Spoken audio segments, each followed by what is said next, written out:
Here's a bit of data that always blows my mind.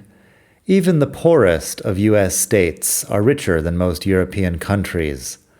We're talking richer in GDP per capita here because a lot of US states have small populations compared to countries in Europe. You can't really compare Maine to Germany on total GDP, in other words, because Maine's got 1.4 million people and Germany is close to 84 million. A couple of weeks ago, I saw a survey that asked British people, if the UK were a US state, where would it be in the ranking of the richest states? The average answer given by Brits was around 7th place. The reality is different. If the UK were a US state, it would be 51st. In last place, in other words, poorer than Alabama, Arkansas, West Virginia, or Mississippi. Shocking, innit? There are some of the usual caveats here that GDP is different than nominal GDP, which is different than GDP adjusted for purchasing power parity, and I promise not to continue boring you with statistics. Anyway, this podcast is about Spain. So where does Spain fit in wealth-wise? Spain is obviously not as rich as the UK, so it would be far lower. In fact, if Spain were a US state with its current GDP per capita, it would be by far the poorest in the Union. Spanish GDP works out to about $30,000 per person. Mississippi's is $53,000. That is, let me do some mental math here, not quite double, but it's a big difference nonetheless. So all this brings up a few questions in my mind. Is Spain a poor country? Does your average person in Mississippi live better than someone in Spain? And what does GDP mean exactly? I'm no economist, but I like doing research into things like this, so today we're going to talk about what GDP is and whether it matters all that much. Hey everybody, it's Daniel. Welcome back to Spain to Go, the best podcast in the entire multiverse for all things Spain. This is episode 142, and I'm answering the question, is Spain a poor country? I've got two shout-outs today. First to Keely. Keely says that she's been living back and forth between Scottsdale, Arizona, or more accurately, Paradise Valley, Arizona, and Madrid for about as long as I have, since 2004. I mean, I'm not living back and forth, but I am originally from Scottsdale. I tell people that I'm from the desert outside Phoenix, which is true. Our little patch of desert officially belonged to Scottsdale, but when you say Scottsdale, people might think of something far more glamorous. I grew up in the desert, and there was nothing glamorous about it. Anyway, Keely says that my podcasts make her laugh. Thank you very much, Keely, for your donation. By the way, if you would like to donate, you can donate over at expatmadrid.com/donate. expatmadrid.com/donate is the donation page, and you can donate anything from 10 euros on up to however much you want. I appreciate it. Your donation will go to support me living in Spain, a poor country, and it will help me to fund my minimalist life here in Europe, a poor continent. That is, once again, expatmadrid.com/donate. Further shout out today to Seamus. Seamus, aka Jim. Jim is a multi-donor. He is one of the prestigious club of Spain to Go multi-donors. He's donated 3 or 4 times now, I believe. He's also active in the comments on my YouTube channel. Jim says that he listened to my interview of Melissa Parks in the last episode, that's episode 141, and he enjoyed my talk about being Buddhist. Jim says he considers himself to be Buddhist adjacent. I think Buddhist adjacent is probably a good description for what I am as well. I've been meditating for a long time. I'm now doing organized meditation at a Tibetan Buddhist center here in Barcelona, but there's no initiation ritual. There's no long list of things that you are obligated to believe as a Buddhist. Buddha himself actually said that you should try things and decide what is true for you rather than just believing him as the guru. So I highly recommend doing some meditation if you're into that sort of thing. Anyway, Jim, also known as Seamus, said that it was masterfully done. You can check out that interview in episode 141. Thank you very much to both donors this week. And once again, if you would like to donate, expatmadrid.com/donate is the page for you. Let's get back to the question of the day, which is Spain a poor country?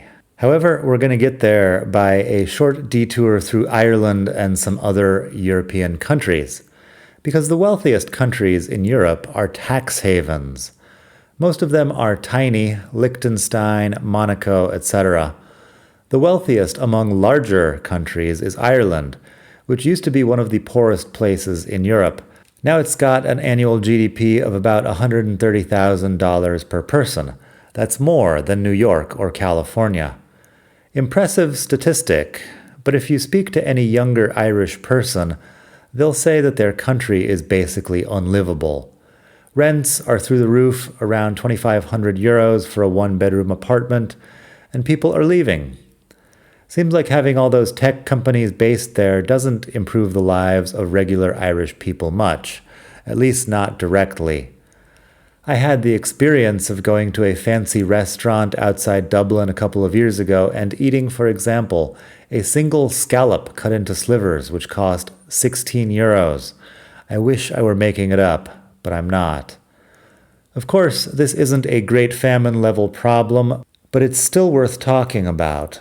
Huge companies can currently use a legal loophole called profit shifting to declare profits in areas with lower taxes, even if there's little economic activity going on there. It's especially used with intangible assets like intellectual property.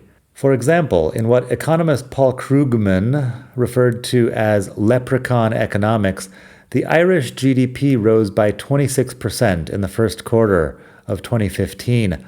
Later, it was shown that this GDP gap was mostly due to Apple using a new accounting tool for offshoring profits. Actual benefit for your average Irishman? Probably around zero.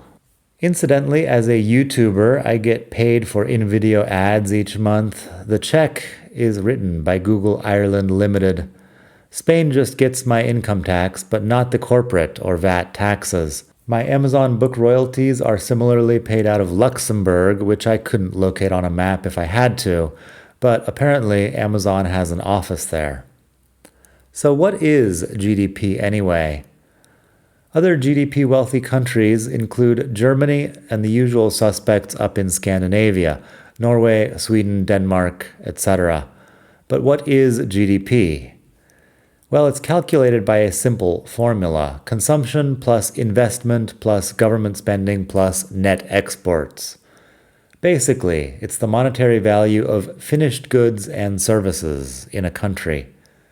Here's a joke I saw recently that makes an important point. Two economists are walking in the forest. They see a pile of shit in the middle of the trail. The first economist says to his friend, "I'll give you $100 to eat that pile of shit." $100? Well, I guess it would be stupid not to, says the second economist, sitting down to eat. A few minutes later, they're walking and see another pile of shit. The second economist says, "I'll give you $100 to eat that pile of shit." Economists being intelligent left-brain people, the first economist digs into the pile and gets his $100 back. In the end, neither of the two has more money than they started with, but their country's GDP has gone up by $200. 2 jobs have been created, temporary ones, but very well paid. In the meantime, nobody is better off. In fact, they've spent most of the afternoon eating shit. Which brings us to one of the big problems, and that is that GDP counts all the bad things. Doing a bit of research, I found that joke is a rather crude reformulation of the parable of the broken window, a thought experiment introduced by French economist Frédéric Bastiat in an 1850 essay. Not to be confused with the criminological concept of broken windows theory. The parable of the broken window proposes that one of the major problems with GDP is that it counts a lot of bad things as being positive for the economy. If I punch you in the mouth, the amount you spend on dental work is good for the economy. Do you want dentists to go out of business? Of course not. But you might legitimately wish that the whole thing had never happened. Another interesting aspect of GDP is that it includes only final goods and services, meaning that if a lumber company buys the forest where the two economists are taking their walk and decides to chop it down, that's still not necessarily adding to the GDP. Only final goods like particle board IKEA furniture or exports become GDP. So if the forest is chopped down and the lumber is sent abroad, that's GDP, but not until then. One of the factors in the GDP equation is net exports, that's exports minus imports, which I suppose is why countries often fret about having trade deficits. Chopping down a forest to export the lumber is good for GDP. Receiving someone else's lumber as an import is bad for GDP. Getting treated for chlamydia is good for GDP. Hugging your mom is GDP neutral. Paying someone to fix your fence is good for GDP. Fixing your own fence improves your life and possibly the lives of others in your neighborhood, but it doesn't do anything for gross domestic product. So let's get back to Spain, that raging bull. Economically speaking, of course. The Wikipedia article on the topic says explicitly that GDP is not a measure of overall standard of living or well-being, as it does not account for how income is distributed among the population. The problem is that people usually pretend that GDP is well-being. Here in Spain, the last couple of years, Pedro Sanchez's government loves to talk about how hot the Spanish economy is. If you asked the average person on the street, I bet you would get a different idea. The Spanish GDP is up more than 2% annually. I guess that's true enough. Meanwhile, the population is up too, due to mass migration. We've got a large housing crisis, and prices for everything have doubled in the last few years. So are we all better off than we were in 2016? Obviously, yes. Just look at the articles in The Economist. I can't talk about wealth and poverty without mentioning India. If you've been around this podcast for a while, you know that my wife Morena is from Kerala in the south of India. Someone who looked at the GDP per capita for Kerala, it's less than $4,000 a year, would logically decide that the people there are living in unspeakable poverty. But I've been to Kerala multiple times, and that's not the feeling one gets at all. Most people in Kerala look to be living perfectly dignified lives. It's hard to find anyone begging, for example, and you barely see people who would appear to be poor in the same sense that the homeless in my street in Barcelona are. I wouldn't have believed it, but it's true. On the other hand, there's the state of Maharashtra, where Mumbai is located. With a much higher economic output, it still manages to seem depressing. You see quite a bit more poverty there, people digging through trash, massive slums by the sides of the highways. So in my opinion, something else is in play besides GDP. Back to Spain, let's talk about GDP and Spanish lifestyle. When Americans contemplate moving to Spain, they often talk about how hard it is to earn a good living here. And it's true. The average Spanish salary clocks in at a bit more than 28,000 euros a year. But because of purchasing power parity, and I suspect general lifestyle expectations, it's hard to compare those 28,000 euros in Spain with an average salary of $65,000 per year in the US. The lifestyles are just too different. In Spain, you're probably living in a relatively tiny flat, somewhere walkable, and you have a street life that's not common in most US cities. In the US, you've got a relatively giant house and a 3-car garage, but you can't just walk out the door and be somewhere. Factor in the differences in healthcare systems, tax rates, etc., and it's hard to say that one lifestyle is better than the other. It's a personal preference depending on a lot of factors. Going back to the Indian example, you could move to Kerala with a few $1,000s a month and live a pretty rich life out there. You could have a cook and a maid and a driver and a gardener and a nanny with that kind of money. But you wouldn't have anything resembling the lifestyle of a middle-class person in Europe. So GDP is not a great way of measuring well-being.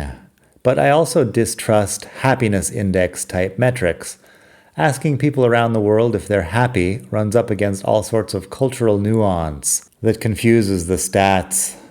For example, I've read that no sane Japanese person is going to admit to being happy. Their culture emphasizes modesty and humility, and someone who just announces that he's happy might seem full of himself. Anyway, as I mentioned in my recent article on finding happiness abroad, I think happiness is overrated. You might be better off chasing meaning or impact or self-transcendence. The idea that raising your salary by 20% in itself is going to create a better life is probably true if you have very little to start out with. At a higher income level, the gain is much less. And much like the idea that GDP does not equal quality of life, I would like to suggest that using your personal income as a synonym for your well-being is a deeply flawed way of thinking about things. So, does the average Mississippian live better than people in Spain? Probably not. Does he feel richer day to day? Again, I doubt it. Comparing the US to European economies is like comparing elephant yams to apples. Obviously, elephant yams are bigger, and they both come from plants, but there the similarities end. Quality of life depends on a lot of intangibles, the kind of things economists don't count at all. Moreover, does it really matter? A saying that I think about a lot is, comparison is the thief of joy. Social media and economic data make it easier than ever to compare your life to that of everyone else you know, and also to that of perfect strangers halfway around the world. But in doing so, you're probably missing out on the joy of being grateful for your life, just as it is.